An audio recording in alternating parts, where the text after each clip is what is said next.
Hi friends, welcome back to our channel. ఈరోజు మన కిచెన్లో ఎంతో ఆరోగ్యకరమైన జొన్న రొట్టెను నార్మల్గా తయారు చేసుకోవడం రాని వారి కోసం మన ఇంట్లో అందుబాటులో ఉండే పూరీ ప్రెస్ని ఉపయోగించి ఎంతో తేలికగా ఎలా తయారు చేసుకోవాలో సింపుల్ మెథడ్లో చూపిస్తున్నానండి. ఇలా జొన్నలను మనం రోజు కాకపోయినా సరే వారంలో ఒక్కసారైనా ఇలా జొన్నలు తీసుకోవడం వల్ల హెల్త్కి చాలా మంచిదండి. బరువు తగ్గాలనుకున్న వారు, షుగర్ ఉన్నవారు ఇలా తీసుకోవడం వల్ల హెల్త్కి చాలా మంచిదండి. ఇలా జొన్న రొట్టెలు తీసుకోవడం వల్ల హెల్త్కి చాలా మంచిదండి. చాలా సాఫ్ట్గా చాలా బాగా వస్తాయండి. మరి లేట్ చేయకుండా సింపుల్గా ఈ తయారు చేసే విధానాన్ని చూద్దాం. ముందుగా ఇక్కడ నేను స్టవ్ మీద ఒక ప్యాన్ పెట్టుకున్నానండి. ప్యాన్ పెట్టుకొని దాంట్లో 3/4 గ్లాస్ వాటర్ వేసుకోవాలండి. ఒక గ్లాస్ జొన్న పిండికి 3/4 గ్లాస్ వాటర్ వేస్తే కరెక్ట్ కన్సిస్టెన్సీ సరిపోతుందండి. ఇలా వాటర్ బాగా బాయిల్ అయిన తర్వాత ఒక గ్లాస్ తెల్ల జొన్నల పిండి వేసుకుంటున్నానండి. జొన్న పిండి మీరు పచ్చ జొన్నలైనా వేసుకోవచ్చు. నేను ఇక్కడైతే తెల్ల జొన్న పిండి చూపిస్తున్నానండి. ఇలా వేసి స్టవ్ ఆఫ్ చేసుకోవాలండి. స్టవ్ ఆఫ్ చేసి బాగా మిక్స్ చేసుకోవాలి. ఇలా పిండిని వాటర్లో బాగా మిక్స్ చేసుకోవాలి. ఇలా బాగా మిక్స్ చేసుకున్న తర్వాత మూత పెట్టేసి ఒక 5 నిమిషాల పాటు పక్కకు పెట్టుకోవాలండి. అప్పటి వరకు పిండి కొంచెం చల్లారుతుంది. ఇలా మూత పెట్టేసి 5 నిమిషాల పాటు పక్కకు పెట్టుకోవాలండి. చూడండి, ఇక్కడ నేను ఒక 5 నిమిషాల తర్వాత చూపిస్తున్నాను. చూడండి, పిండి బాగా చల్లారిందండి. కొంచెం గోరువెచ్చగా ఉంది. ఇప్పుడు వేరొక బౌల్లోకి ట్రాన్స్ఫర్ చేసుకోవాలండి. కావాలంటే మీరు ఇదే ప్యాన్లోనే మిక్స్ చేసుకోవచ్చు. బట్ ఇక్కడ నేను వేరొక ప్యాన్లో వేసుకుంటున్నానండి. ఇలా వేరొక గిన్నెలో వేసుకోవాలి మొత్తం పిండిని. ఫస్ట్ టైం నా ఛానల్ చూస్తున్న వాళ్ళు నా ఛానల్ని సబ్స్క్రైబ్ చేసుకోండి, లైక్ చేయండి, పక్కనున్న బెల్ ఐకాన్ని ప్రెస్ చేయండి. ఇలా ప్రెస్ చేయడం వల్ల నేను పెట్టే వీడియో నోటిఫికేషన్ ముందుగా మీకు వస్తాయి. చూడండి, ఇలా వాటర్ వేసే అవసరం లేదండి. కన్సిస్టెన్సీ మాత్రం కరెక్ట్గా ఉంది. ఇలా బాగా మిక్స్ చేసుకోవాలి. ఇలా పిండిని బాగా మిక్స్ చేసుకోవాలి.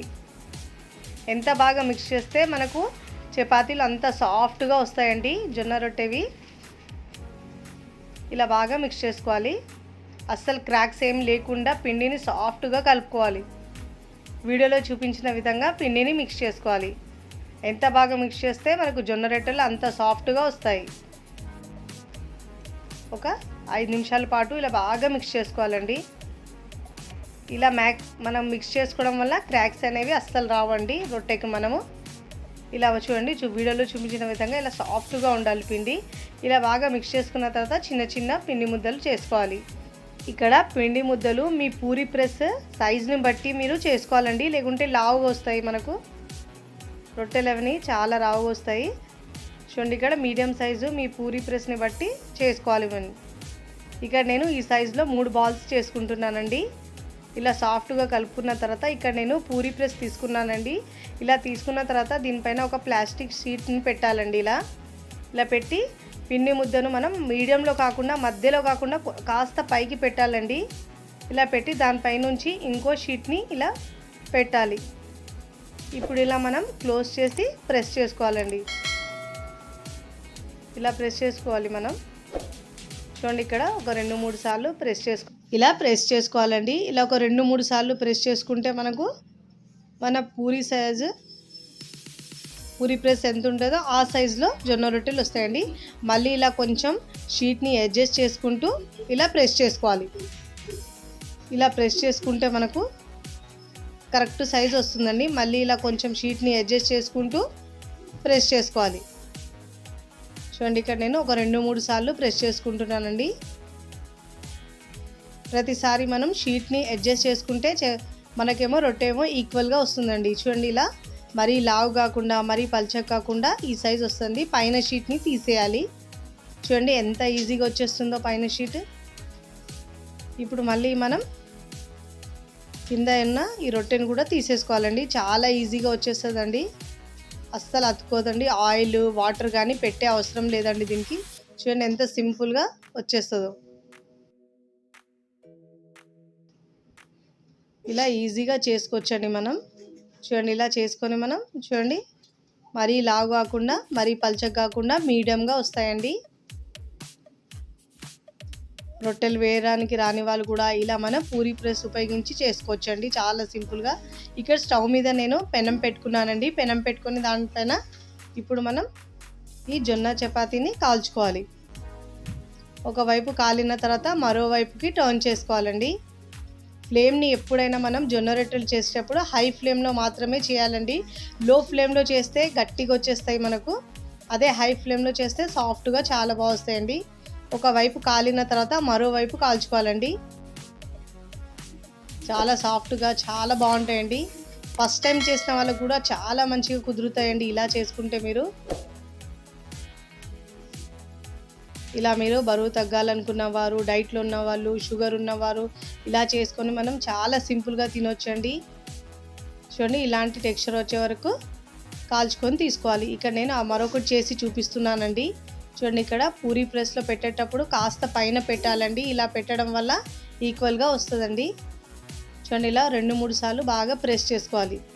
ఇలా ప్రెస్ చేస్తూ ఉండాలి. మళ్ళీ ఇలా షీట్ని అడ్జస్ట్ చేసుకుంటూ ప్రెస్ చేయాలి. ఇలా చేస్తే చాలా సింపుల్ అండి. మనం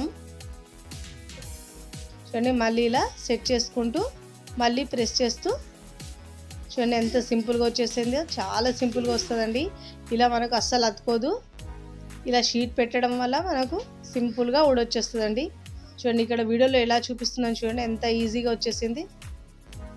చాలా బాగా కుదురుతుందండి. అస్సలు చేయడం రాని వాళ్ళు కూడా ఇలా చేశారంటే చాలా సింపుల్గా చేస్తారండి. ఇదే విధంగా మిగతా వాటిని చేసుకుంటూ రొట్టెల్ని కాల్చుకోవాలండి. చాలా సింపుల్గా ఒక 10-15 నిమిషాలలో ఈజీగా రెడీ చేసుకోవచ్చండి. మీరు మార్నింగ్ బ్రేక్ఫాస్ట్లోకైనా లేదా డిన్నర్లోకైనా చేసుకోవచ్చండి. చేయడం మాత్రం సింపుల్. చాలామంది అసలు జొన్న రొట్టె చేయడం కష్టం అనుకుంటారు, కానీ ఈ వీడియో చూశాక చాలా సింపుల్ అని అంటారండి. అంత సింపుల్గా చేసుకోవచ్చు. ఇలా బాగా కాల్చుకున్న తర్వాత అన్ని వైపులో ఈక్వల్గా కాల్చుకోవాలండి. కాల్చుకున్న తర్వాత సర్వింగ్ ప్లేట్లోకి సర్వ్ చేసుకోవాలండి. మీకు నచ్చిన కర్రీతో, టమాటో, ఇక్కడైతే నేను టమాటో చట్నీ ఇంకా మటన్ కీమాతో సర్వ్ చేస్తున్నానండి. చాలా టేస్టీగా ఉంటుందండి. వేడి వేడి మీద తింటే ఇంకా చాలా బాగుంటుంది. తిన్నా కొద్దీ తినాలనిపించేలా సూపర్ టేస్టీగా ఉంటుందండి. ఇలా మనం ఈజీగా తింటూనే వెయిట్ లాస్ చేసుకోవచ్చు. షుగర్ ఉన్న వాళ్ళు కూడా తీసుకున్నా కూడా చాలా మంచిదండి. మీరు కూడా తప్పకుండా ఒకసారి ట్రై చేయండి. ట్రై చేసి ఎలా కుదిరిందో నాకు కామెంట్ ద్వారా తెలియచేయండి. ఇక్కడ నేను తుంచి చూపిస్తున్నాను చూడండి, ఎంత సాఫ్ట్గా వచ్చినాయి. చాలా సాఫ్ట్గా వస్తాయండి. చూడండి, చూస్తేనే తినాలనిపించేలా చాలా బాగుంటుందండి. వీడియో నచ్చితే లైక్ చేయండి, ఫ్రెండ్స్ ఫ్యామిలీకి షేర్ చేయండి. మరికొన్ని టేస్టీ సింపుల్ క్విక్ రెసిపీస్ కోసం టీ కిచెన్ని సబ్స్క్రైబ్ చేసుకోండి. Thanks for watching.